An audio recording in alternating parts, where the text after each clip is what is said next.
Felicitas is she's on the advisory council of the Elizabeth Kuber-Ross Foundation, the Central office, which is the one here in San Miguel that both Wilka and Dr. Pepe are associated with.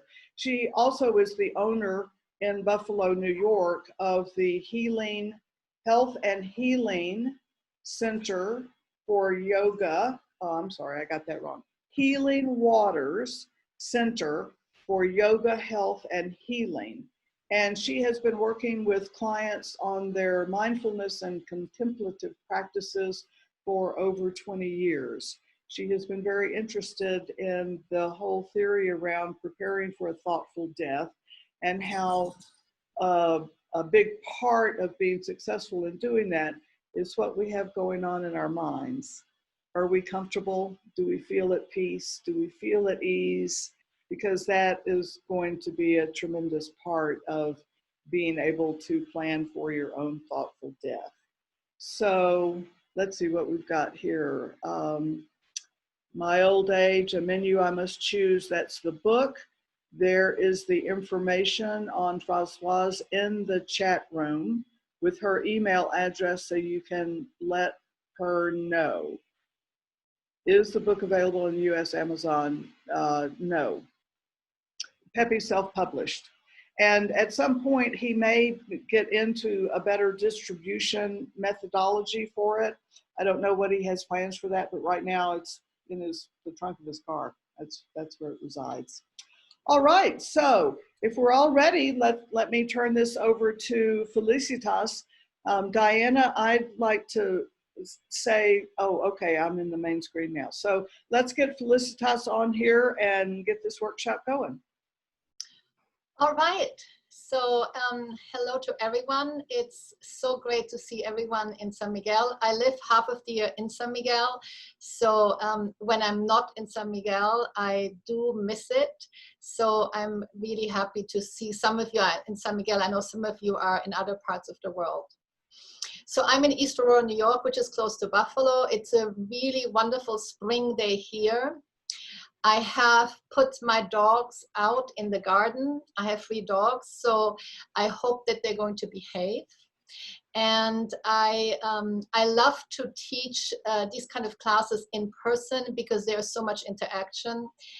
And as we all now have experienced, a lot of things are done on Zoom. And so I hope that even though I'm not able to fully interact with you, that we can create some kind of a sense of community as we are participating in this presentation.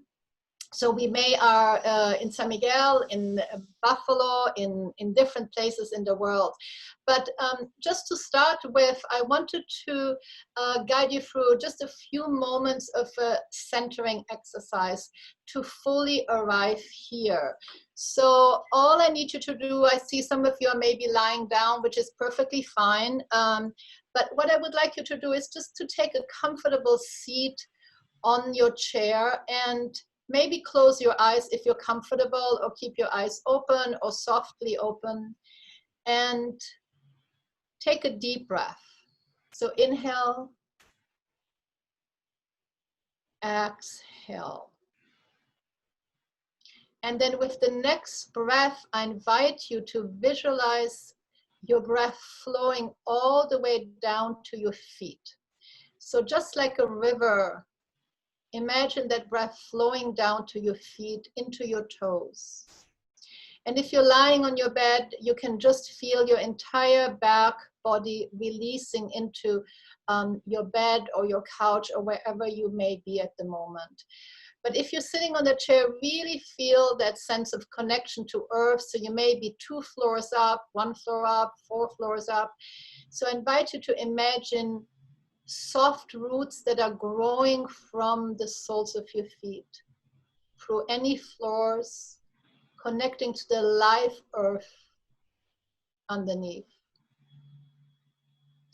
And as you do this, feel that your lower body can relax a little bit more. So feel gravity really welcoming you on this place on the earth, whether you're in San Miguel, whether you are in Canada, whether you're in the United States. Really feel, what is the earth like at the moment where you're at? Maybe it's moist, maybe it's dry. Just get a sense of that. And then I invite you to visualize the sky above you. And even though it's bright day outside, imagine that you have one star in the sky that is connected to you. And from that star, there's a cord that comes down and gently tugs you from the crown of your head and lifts your spine. So you feel this really beautiful sense of buoyancy through your upper body without losing the connection with the earth.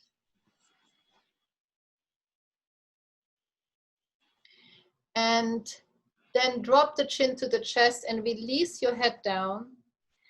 And let all tension release from your neck, your eyes, your jaw. Separate the lower teeth from the upper teeth. Relax your jaw. And then take a moment to notice what are the sensations in your body at this moment. You may feel calm and quiet. You may feel a bit agitated. You may feel grounded. You may feel some pain. You may feel numbness. Whatever you feel is perfectly fine. But I invite you to become aware, what are you feeling at this moment in your body? What sensations? And then lift your head up and release your head ever so slightly back and open your mouth slightly. So you want to relax your jaw. We hold a lot of tension in our jaw. So you want to relax your jaw. And then bring your head back center. And then take a deep breath. Deep, expansive breath. So feel the breath also in your back body. Feel the breath in the sides of your body. And then notice if you can be fully present at this moment. So a lot of times we have other things going on around us. Maybe we have our phone close by, or we have something that brings our attention outwards. And I invite you to bring the attention to your body, to your feelings, your emotions. Notice what emotions are present for you at this moment.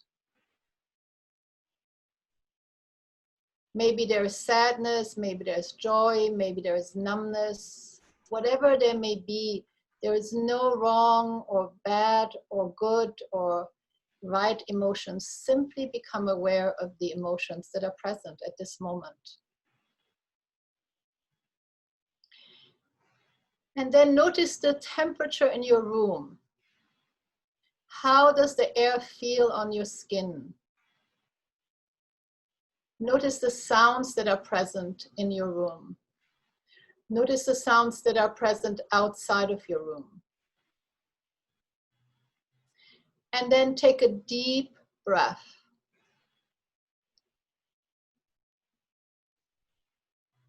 Good, and then just lift up, let's lift up the shoulders for a moment and tense our face, lift the shoulders, and then release with a big sigh. And then again, lift the shoulders up, squeeze your face, make fists with your hands and release. Good, great. All right, so if you want to bring your awareness back into this cyberspace, and so the program that I would like to present to you today is part of my Mala mindfulness programs. And I want to tell you just a little bit more about a Mala. So a Mala is a string of beads, and traditionally it has 108 beads. So a Mala practice, the practices that I would like to introduce to you, or maybe you're very familiar with some of these practices yourself, are not sequential. So there's not 1, 2, 3, 4, 5, but they are part of a Mala of practices that all together make a whole. So we're not trying to have like a 8-step or 12-step. We are just trying to come into these practices at whatever place we are comfortable and we feel that we are attracted to. So the practices that I would like to introduce you to are contemplative practices. I know this is a little bit of a tough word sometimes to pronounce, contemplative practices. But contemplative practices basically are any practices that fall into the category of self-reflection, of meditation, of embodiment. It can be journaling. There is a lot of different practices that allow us to contemplate, to be in a state of reflection, awareness, and meditation. So a peaceful death, and I know this workshop series is called A Thoughtful Death, but I would like to call it, and I know that Lydia has already called it at this moment, a peaceful death, is not necessarily a painless death, but it is a death where we are at peace. So peace is this wonderful quality that includes so many different other qualities. So part of the intention of all of these practices is also connecting and cultivating peace. So I think, as we all know, peace is not always so easy to come by. And so the beautiful thing is that we have a lot of practices that have been introduced through the Eastern wisdom traditions that are allowing us, or that helping us to cultivate different qualities so that we cultivate what I will call the luminous and spacious body. So the luminous and spacious body is an expression that I have adopted from Tibetan yoga. So there is a lot of practices in Tibetan yoga and in Tibetan Buddhism, which I have been a student of for many, many years, that are about nurturing the spacious and luminous body. Because when we die, our physical body is the one that disintegrates, that dissolves, that releases. But whatever spiritual context you may be practicing in, but it is believed in many spiritual practices that there is something that goes on, right? And that can be also considered the spacious and luminous body. So if you imagine yourself starting a journey, and you are getting everything ready, and you realize that you have 5 suitcases, 4 bags, an umbrella, all these different things that you're carrying with you when you enter the journey, and you can barely get out of the door, and it's really kind of like stressful to get all this stuff. So what happens is that what we do during our lifetime, we can actually gradually release things, let them go, so that when we have this portal in front of us, we can actually glide through it without having all these different things that we are attached, that we're hanging on to, that we're clinging to. So there is a lot of times we have these very dramatic scenes in some of the movies, or just when we maybe in novels about the person on the deathbed that finally forgives their son or has these words of wisdom. But ultimately, the preparation for death starts when we are born. So in some ways, there is the saying, we die as we live. So when we have at any moment in our lives made a commitment to cultivate and nurture that luminous and spacious body, we are actually have much more possibility of that peaceful transition. So I'm just going to turn my page here. So the practices that I will present to you, if you want to access them, don't worry about writing them down. You can email me after this class, and I will do my best to send them out to you within the next week. I'm in the process of selling my house here in East Aurora, and that's very stressful. So at the moment, I'm not, I'm a little bit under a different time frame, but I'm also in this process, and it's a little bit, it's a lot of letting go. So there is so many moments of letting go in our lives, and I'm sure some of you can empathize that letting go of our house is one of these moments. So I will bring in some poetry. I think poetry is a wonderful way to get more in touch with certain moments. So I will read some poetry, and I will invite you here and there to take 3 breaths. So we want to stay embodied while we are maybe getting connected to some of these practices. So I come from a yoga tradition, both Indian yoga and Tibetan yoga. And in the Tibetan yogic tradition, we actually don't look at one person as one body. We look at them at 5 bodies: the physical body, the mental body, the emotional body, the energetic body, and the spiritual body. So again, the physical body, the mental body, the emotional body, the energetic body, and the spiritual body. So in our energetic body, we carry imprints of our past. We carry trauma, we carry knots. So if you imagine there is knots in our energetic body that are sometimes creating tension in our physical body. So a lot of you will know that physical pain can often be associated with mental or emotional pain.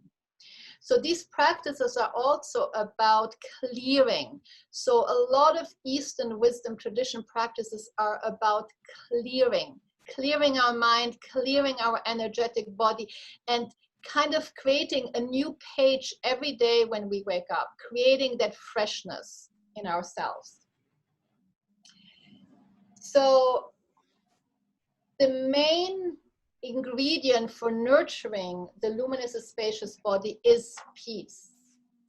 And if you look at the dictionary and see what does peace, how is it defined?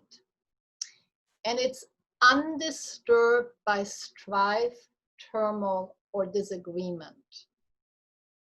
So there is a sense of being undisturbed that is actually really important, that we may have situations in our lives, and when we are going through the transition of death, we may have situations that are really, our body may be in pain, or we may have certain situations that are stressful because maybe we have gone sick very quickly or something like that, but undisturbed. So rather than focusing on the turmoil, we are focusing on that inner place of peace. So I want to begin with the first poem, which is one of my favorite poems that says so much about letting go. And the poet is Hermann Hesse. I don't know if some of you know him. He's a German poet. I'm half German, so I have known him for a long time in my studies. And I will read it to you. And if you feel comfortable, I invite you to receive this poem in that place of really quietness and just letting it wash over you. As every flower fades and as all youth departs, so life at every stage, so every virtue, so our grasp of truth blooms in its day and may not last forever. Since life may summon us at every age, be ready, heart, for parting, new endeavor, be ready bravely and without remorse, to find new light that old ties cannot give. In all beginnings dwells a magic force for guarding us and helping us to live. Serenely, let us move to distant places and let no sentiments of home detain us. The cosmic spirit seeks not to restrain us, but lifts us stage by stage to wider spaces. If we accept a home of our own making, familiar habits make for indolence. We must prepare for parting and leave-taking, or else remain the slaves of permanence. Even the hour of our death may send us speeding on to fresh and newer spaces, and life may summon us to newer races. So be it, heart, bid farewell without end.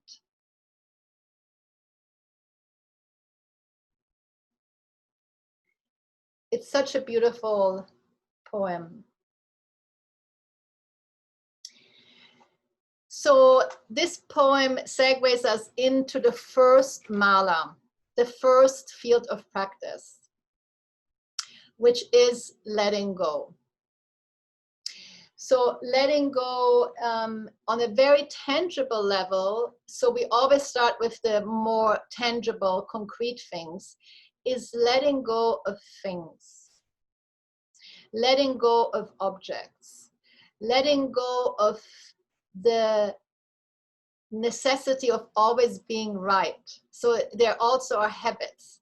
So I have been trying to work on letting go of always wanting to be right. So that is actually quite difficult, but it's also about objects. So when we have that intention of gradually letting go, that can be part of our daily practice. So there are certain things that I love, that I have around me, and I find it really hard to think of letting them go. So I try to work a little bit on, particularly now that I'm selling our house, and how can I just let go of them? So there is a Swedish practice that is called dostanding. I don't know how to pronounce this. So it's actually translated as death cleaning. Apparently, this is a practice that has been very well known in Sweden, has been practiced. And I just want to read you something that Margareta Magnusson, who authored the book, The Gentle Art of Swedish Death Cleaning, says people should start thinking about death cleaning as soon as they're old enough to start thinking about their own mortality. So that can be very different for each one of us.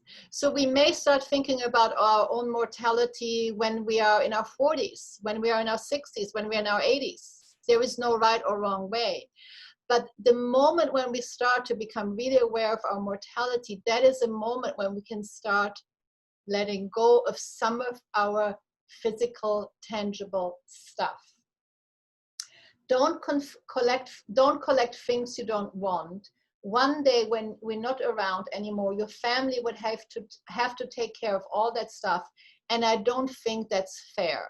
So that's Margareta Magnusson presenting her book. So let's just take 3 breaths here. Inhale.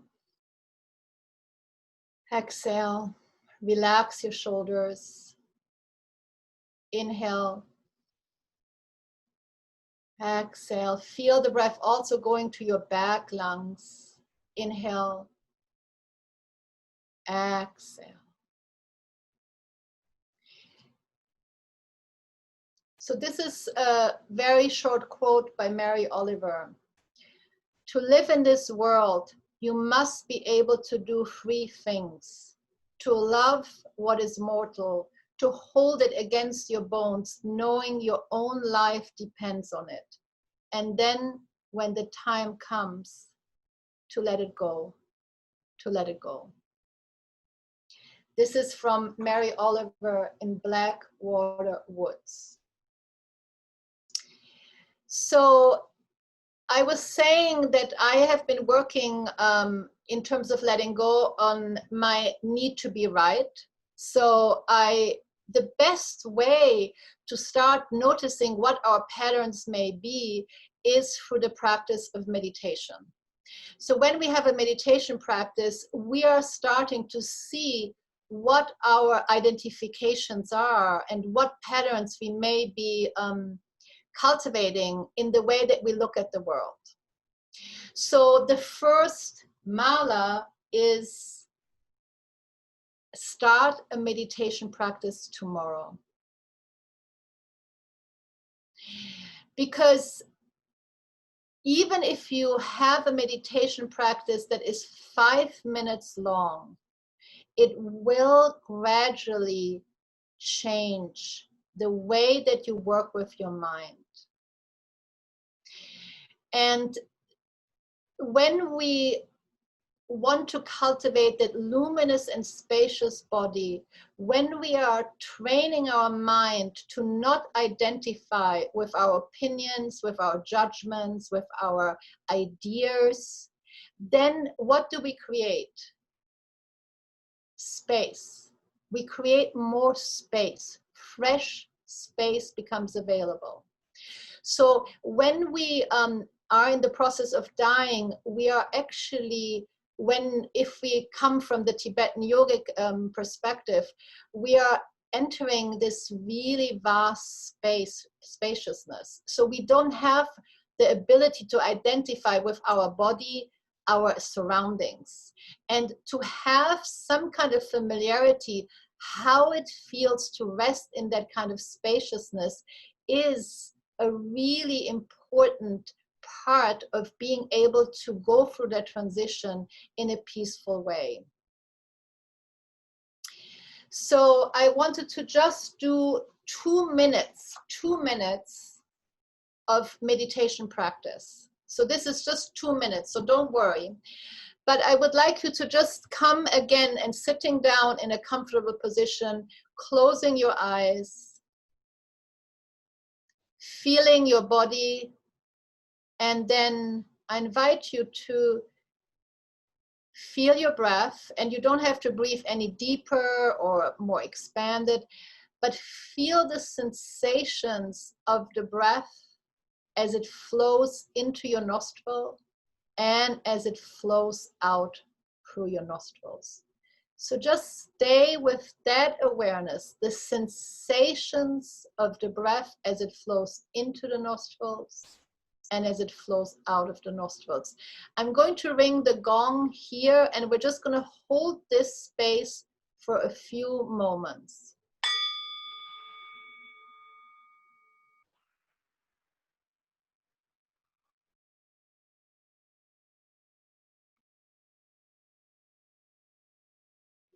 Feel the stillness of your hands. If there are emotions present, don't judge them. Just let them be. Don't push them away. Always come back to that awareness of the breath and of the sensations in your nostrils as the breath flows in, as the breath flows out.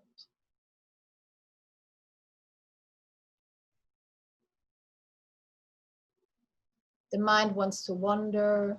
Kindly, with utmost kindness, bring your awareness back.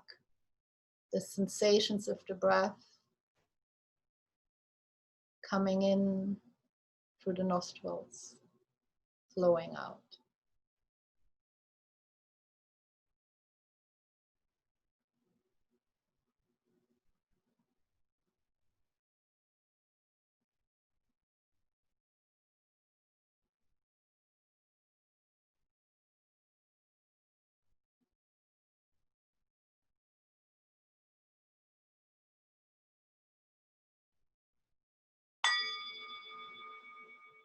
Beautiful. Thank you for exploring this moment. So there are a lot of different meditation styles, and you can do whatever meditation feels comfortable for you. If you want to have some indications, please feel free to email me after this class. The next mala beat, and I'm just going to remind you, so this is not a step. This is just another mala on this string of beads, metaphorically speaking, is to examine our lives. I think this is actually a beautiful practice. Examine our lives, and that can be done through storytelling. And there is actually, I don't know if some of you are aware that there is a particular modality called narrative therapy. That is a way of revisiting our lives and also reframing some things in our lives that we may have misjudged or have misinterpreted, or maybe we got kind of caught into that. So let's say that we had a difficult situation with one of our family members 20 years ago. But then, you know, with the hindsight of our age, of our experiences, we suddenly, or rather not suddenly, but when we look at that situation again, we may be able to look at it from a very different vantage point. So why is this important to prepare for our death? Because we want to be able to make meaning of our lives. Some of you may know the Jungian psychologist called James Hollis. He's a wonderful psychologist and author. But he says the meaning of life, the goal of life is not happiness, it is meaning. When we can make meaning of our lives, we can make sense of our lives. And so when we are at the portal of making that sacred crossing into the vastness of space or into wherever we may be entering, which I think is a place of love, we can again enter it with a sense of completion because we have examined our lives. The other way of looking at this is we live in a very different situation that many of our ancestors did. So if you even think back of 60, 70, 100 years, a lot of generations lived together under the same roof. And it was part of the role of the elder to tell the story of their lives to their grandchildren, to their family, to their extended family. And this was an organic and natural way to make meaning also of their lives in the way of transmitting that. Today, very few people live in intergenerational households. So if you would feel attracted of examining your life, you can do this on your own. You can do this with a friend. You can journal it. You can do it with a coach. You can do it with a counselor. There's many different ways of doing this. And it is a way of also finding where our life may need healing. So a luminous and spacious body is available to us when we were able to heal certain traumas, certain situations in our lives. So that image of lying on the deathbed and forgiving is not something that happens at the last minute. It is something that we have to decide to do and we have to work on. So when we re-examine our lives, we may go back to a moment in our lives and we say, wow, I think I need to do some healing around this.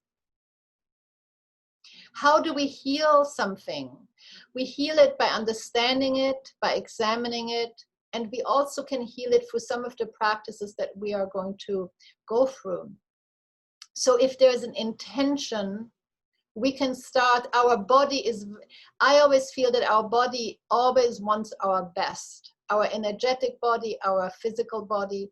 And if we put that intention out, that process will organically start.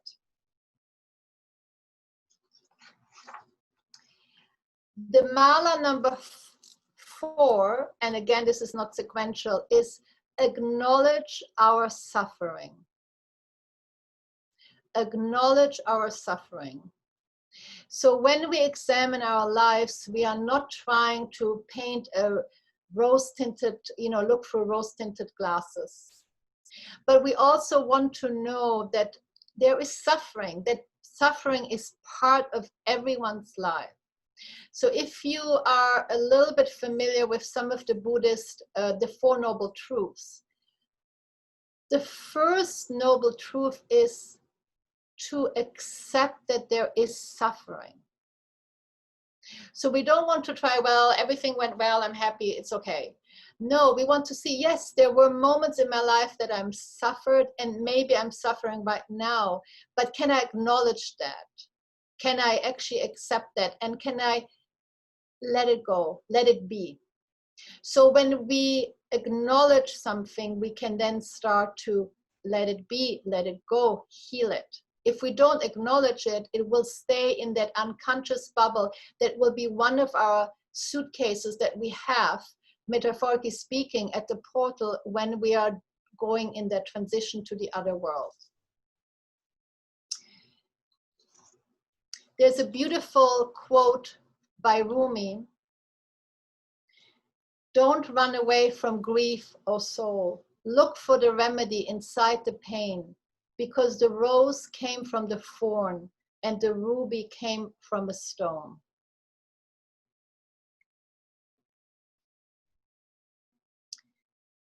Let's take 3 deep breaths. Inhale. Exhale. Inhale. Exhale. Inhale. Exhale. Beautiful. The next mala beat is to cultivate and practice compassion towards ourselves and others.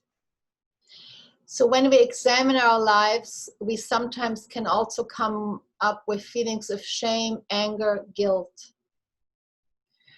And so then we want to also be able to hold that in the cauldron of compassion. So compassion is also something that we nurture and we cultivate.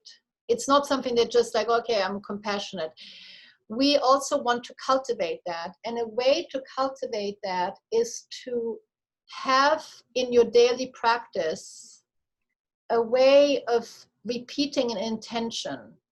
And I'm going to read an intention that I find speaks to me, but I invite you to formulate your own intentions, your own prayers with your words. There are no right or wrong prayers. If it comes from your heart and you feel that that is spoken from a place of authenticity, then that is a powerful practice. May I cultivate peace by cultivating compassion. When I'm unkind to myself or others, when I'm misunderstood, when I misunderstand, when I'm harmed in words or actions, or when others harm me in words and actions, may I practice compassion.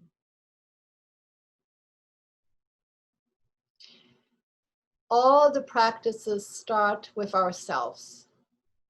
So if we can feel compassionate about ourselves, we can feel compassionate towards others.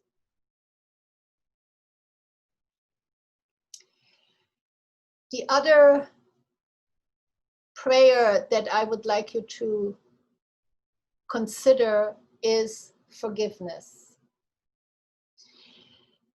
So forgiveness is also a practice. And when we put out that intention in our words every day that we want to forgive somebody and we also want to be forgiven, that intention has power. I have found that once I practiced this forgiveness prayer for particular people in my lives, even though they had no idea what I was doing, I have certainly not shared that intention with them. What happens is our relationship became closer again. So it is powerful to do that. So for instance, I had a difficult relationship with one of my sisters. So one of the prayers that I did for a long time was, may I forgive my sister for having harmed me. May I understand that she's also coming from a place of suffering. May I let go of my resentment. May I fully and totally forgive her. So just these 3 sentences spoken every day can make a big difference. And I would like to again add a quote: not everything that can be faced can be changed, but nothing can be changed that is not faced. That is by James Baldwin.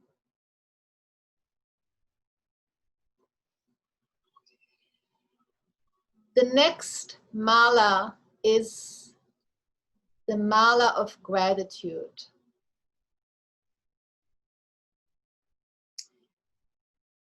You are not too old, and it's not too late to dive into your increasing depths where life gives out its own secret.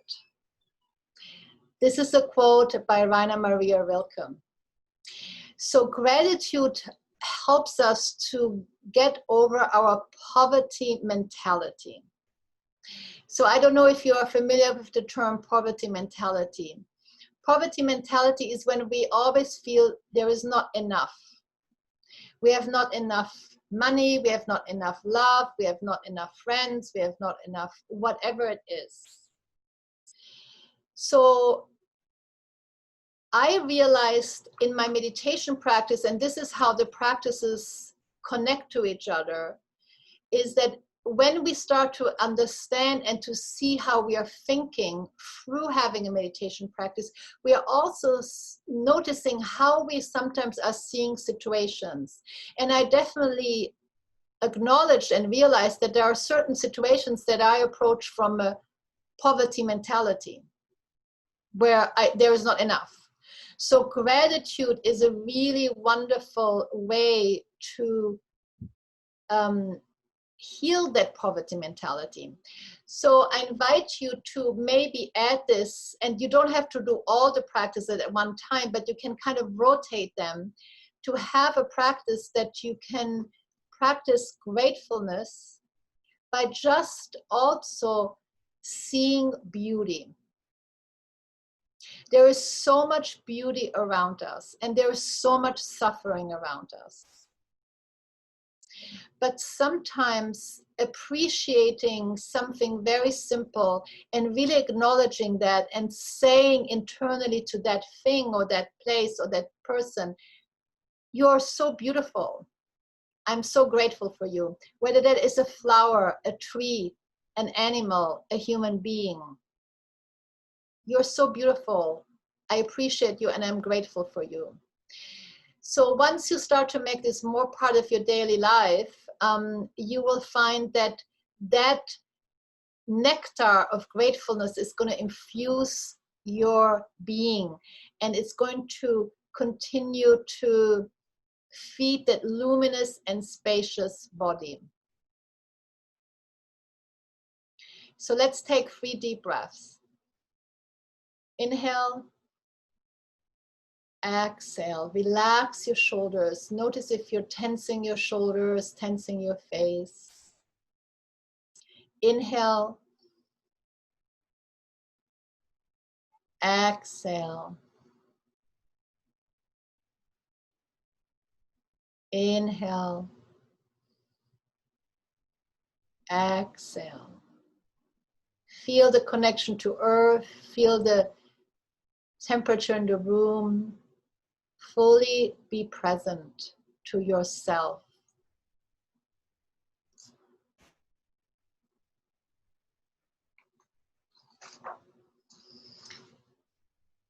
So we're almost at the end of this particular mala beat, and this is kindness, cultivating kindness. So I want to read you a poem. This is one of my absolutely favorite poems, and it is called Kindness, and it's by a poet called Naomi Shihab. Before you know what kindness really is, you must lose things. Feel the future dissolve in a moment, like salt in a weakened broth. What you held in your hand, what you counted and carefully saved, all this must go. So you know how desolate the landscape can be between the regions of kindness. How you ride and ride, thinking the bus will never stop. The passengers eating maize and chicken will stare out the window forever. Before you learn the tender gravity of kindness, you must travel where the Indian in a white poncho lies dead at the side of the road. You must see how this could be you, how he too was someone who journeyed through the night with plants and the simple breath that kept him alive. Before you know kindness as the deepest thing inside, you must know sorrow as the other deepest thing. You must wake up with sorrow. You must speak to it till your voice catches the thread of all sorrows and you see the size of the cloth. Then it is only kindness that makes sense anymore. Only kindness that ties your shoes and sends you out into the day to gaze at bread. Only kindness that raises its head from the crowd of the world to say, it is I you have been looking for, and then goes with you everywhere like a shadow or a friend.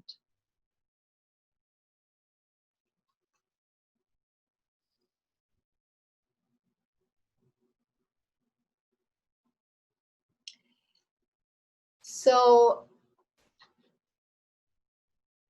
if you want to just repeat internally after me as I'm saying these words, like a contemplation.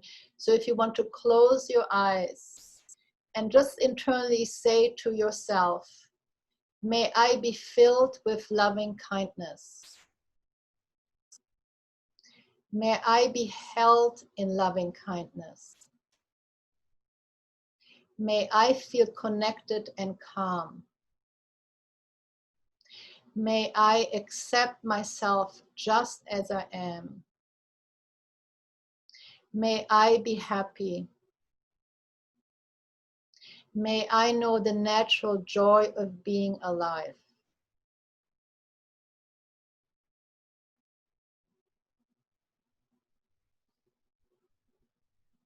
Feel your entire body filled with the nectar of loving kindness. And then I invite you to visualize somebody that you care for, that you love, that you would like to extend loving kindness to. And internally saying, as you visualize that person or being, it can be an animal, it can be a situation, it can be a group of people. May you be filled with loving kindness. May you be held in loving kindness. May you feel connected and calm. May you accept yourself just as you are. May you be happy. May you know the natural joy of being alive.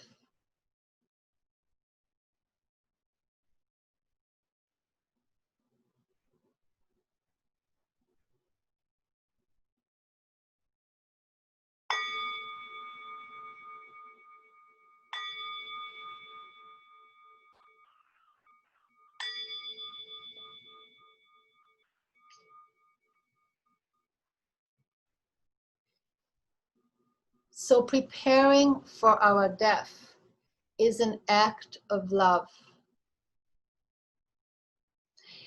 Because when we are able to transition through that sacred portal with ease and peacefulness, we are giving our community, our family, our friends, peacefulness too. We make peace part of our legacy.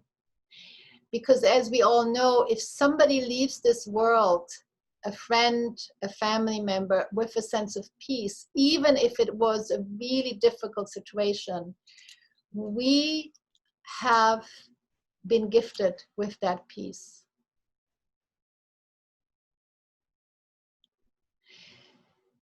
So the last, just to close our this presentation, I would like you to take your hand and make a fist with your hand and really make it really strongly. And then just softly open your hands.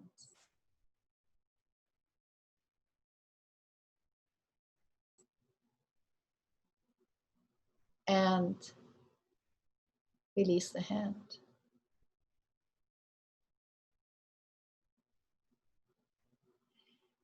So when we have the possibility of soften, we can really allow that luminous and spacious body to come through and let go of any tension, any clinging, and soften into the experience. Whatever it may be, we don't know what it will be, but we can have that intention. So thank you very much. And now I'm ready for any questions. So Lydia, if you have any questions that you would like to bring up. Yes, people have asked for the name of the Swedish cleaning. Yeah. And I think would the best thing, Felicitas, be if people want more information on your quotes and who the authors are or whatever, to email you about that, or would you like to? Yes, please. Yeah, that would be great. The name of the author, the Swedish author, is Margareta. Let me just see where it is. I think it is Magnusson. Margareta Magnusson. Sorry, I'm just looking it up here. Yeah, it's spelled Magnusson, and it's called The Gentle Art of Swedish Death Cleaning. Okay, and someone asked about the words to a prayer for compassion and the words for loving kindness. Again, is that something someone should send you an email if they want more information? That would be great. There are some templates for these kind of prayers, but I also invite you to really try to formulate that for yourself. So the most important energy behind these prayers and contemplations is our intention. So if you have a way to articulate what compassion is for you, you can also put it in your own words, but I will be happy to send you some templates so then you can work off from there. Okay. And a question, something that has come up in conversations, particularly within the care team, because normally the activities of the care team include going to visit people. Somebody's sick or broke their ankle or whatever, go visit. And with the coronavirus, we are not able to do that. And it has brought up the subject of dying alone. There was an article about an elderly woman who I think had contracted coronavirus, but she did not want to go into the hospital because she did not want to die alone. She wanted to die with her family and loved ones around her. And in a conversation that we had around this topic, one of our members, Margot, who's here in this workshop this morning, made the observation that we all die alone. That no matter how many people are in the room, when we die alone. Would you tell us, Felicitas, what you think about that, what your perspective on that subject is?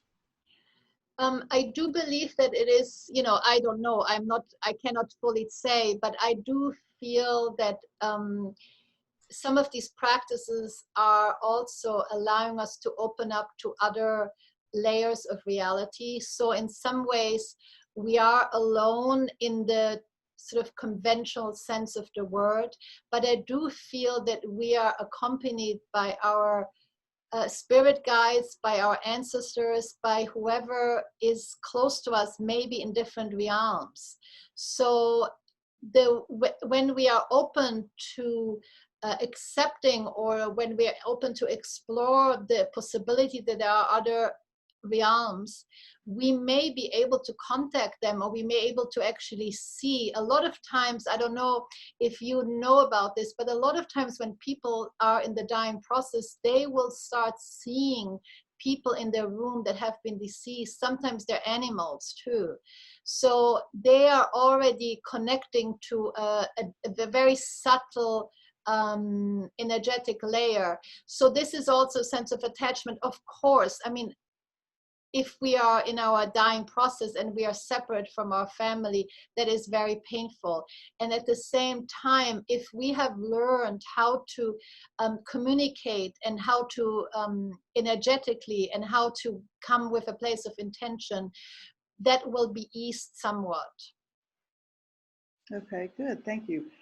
Francois has asked, does each one of the 108 mala beads have a particular message? If that is a question. If, you know, in 108, you know, there's a lot of sort of lore about the number of malas that are on a mala bead. Usually there are 108. When you do a focusing practice, a meditation practice, in a lot of the Eastern wisdom traditions, whether that is yoga or Buddhism, you basically use the mala like this. You just go from one bead to the next. There are, I don't know if each mala has a particular significance. Usually there is a larger mala on each mala, which is called the guru bead, the main bead. But in terms of these practices, I have called my programs mala programs, because I am sourcing from different fields of contemplation. So that's why these are called mala programs, but it's not necessary that there are 108 practices or meanings to each of the beads. All right, we've got some time left here. If anybody else has questions, you can certainly, if you'd like to unmute yourself and give us a flag so we know that you have a question to ask, that would be fine.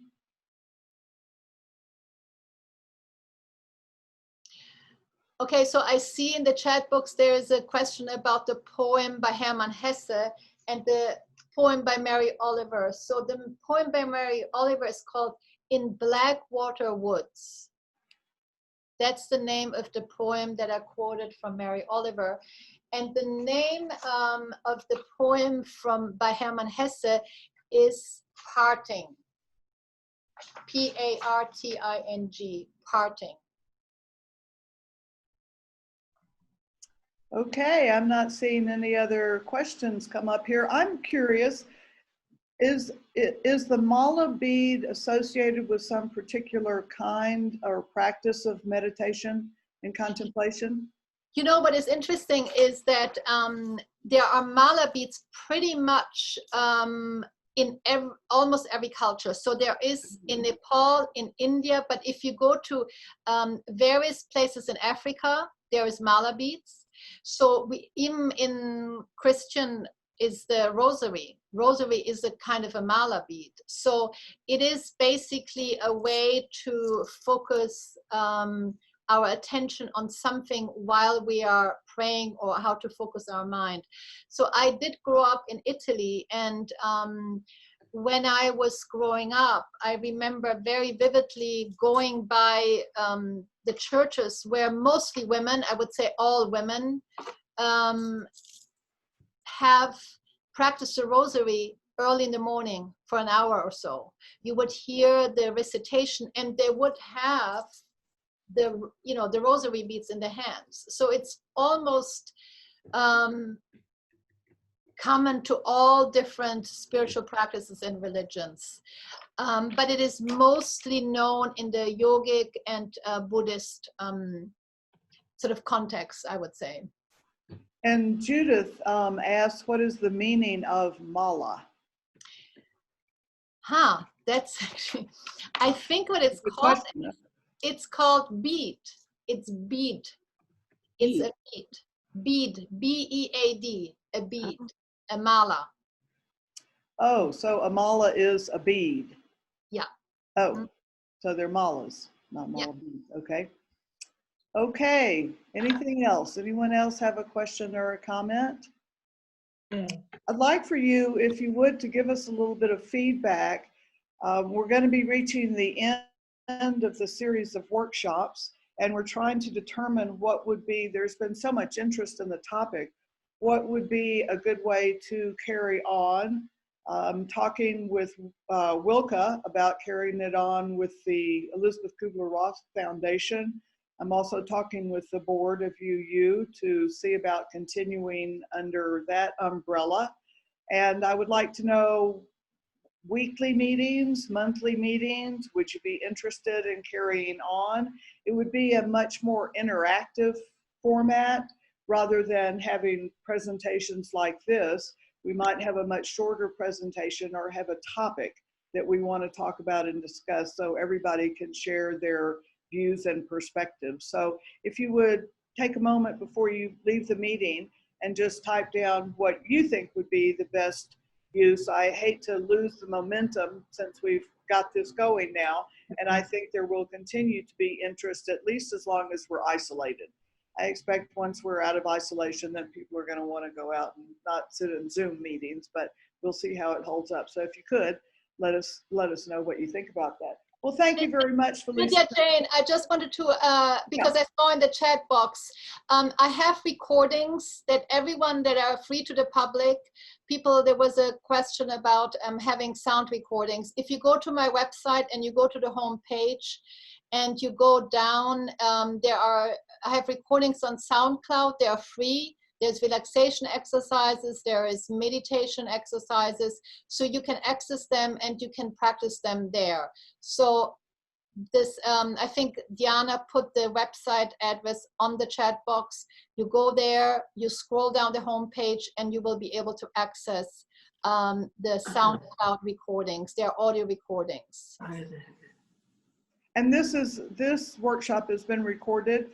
And once it's gone through the editing process, which I understand takes 4 or 5 days, it will be posted to the UUFSMA